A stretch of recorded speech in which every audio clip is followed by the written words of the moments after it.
మరి తెలంగాణలో రాగద్వేషాలకు అదేవిధంగా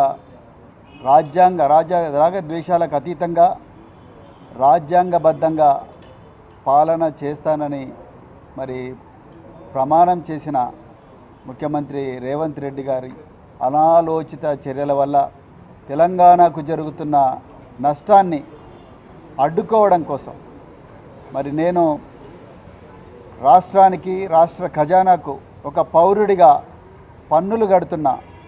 నా పన్నుల రూపంలో రాష్ట్రానికి వస్తున్న ఆదాయం నుండి గత బీఆర్ఎస్ ప్రభుత్వం ఆ ఆదాయాన్ని మరింత పెంచడం కోసం, ఈ రాష్ట్ర బాగోగుల కోసం, ఈ రాష్ట్రంలో ఒక గొప్ప ఇండస్ట్రీని పెట్టడం కోసం, వేలాది మందికి ఉద్యోగాలు వచ్చే విధంగా, లక్షలాది కోట్లాది రూపాయల రెవెన్యూ వచ్చే విధంగా ప్లాన్ చేయడం కోసం మొబిలిటీ వ్యాలీ అనే ఒక కార్యక్రమం పెట్టడానికి సంకల్పించిండ్రు.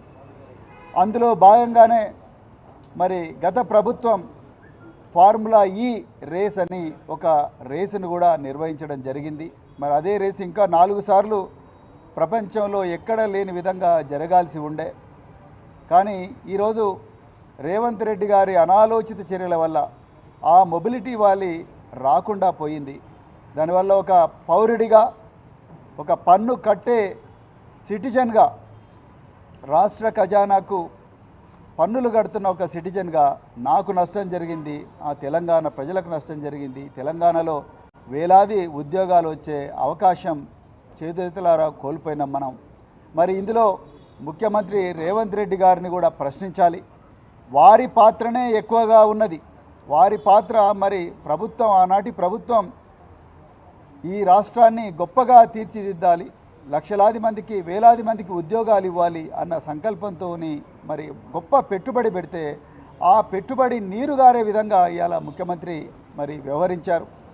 ఆ సందర్భంగా మరి నేను ఇవాళ నార్సింగి పోలీస్ స్టేషన్లో మరి ముఖ్యమంత్రి గారిని మీద కూడా కేసు పెట్టాలని చెప్పేసి మరి మొత్తం కూడా రీసెర్చ్ చేసి ఆ సమాచారాన్ని సేకరించి ఆ సమాచారాన్ని నా ఫిర్యాదులో పొందుపరిచి ఇవాళ నార్సింగి పోలీస్ స్టేషన్లో నేను, నాతో పాటు ముషీరాబాద్ ఎమ్మెల్యే గారు గౌరవ పెద్దలు మరి ముఠా గోపాల్ గారు, అదేవిధంగా మరి ఎమ్మెల్సీ నవీన్ కుమార్ రెడ్డి గారు, అదేవిధంగా మాజీ కార్పొరేషన్ చైర్మన్లు వాసుదేవరెడ్డి గారు, రాకేష్ గారు, మేమందరం కలిసి ఇవాళ మరి నార్సింగి పోలీస్ స్టేషన్లో కంప్లైంట్ ఇవ్వడానికి పోతున్నాం.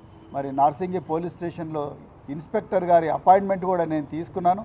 మరి తప్పకుండా వారు ఈ కంప్లైంట్ తీసుకొని దీనిని ఎఫ్ఐఆర్గా రిజిస్టర్ చేసి రేవంత్ రెడ్డి గారిని కూడా ప్రశ్నించి తెలంగాణ ప్రజలకు జరుగుతున్న అన్యాయం, మరి తెలంగాణ చేజేతుల ఎన్నో గొప్ప అవకాశాలు కోల్పోతున్న వైనాన్ని అడ్డుకోవాలని చెప్పి ఆ కేసును పూర్తిగా పరిశోధించాలని చెప్పేసి మరి నేను పోలీసులను కోరబోతున్నాను.